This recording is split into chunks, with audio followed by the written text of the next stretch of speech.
嚟到呢條題目，首先 Part A 就有9p square 減 24p 再加16，咁同咧要睇得到其實佢係3p 減4嘅 perfect square 嚟㗎。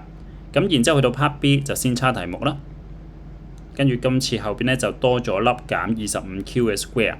咁你睇翻題目 Part A 就會呢度 ，Part B 咧就會呢個，咁就變相咧其實我哋今次做分組咧就會係3、1咁樣分組啊。咁頭3個咧就變翻就會係3p 減4嘅 perfect square 啦，減翻後邊就會25q 嘅 square。咁啊執翻靚佢，咁啊3p 減4嘅 square 啦，再減翻後邊咧就會係5q 成個 square。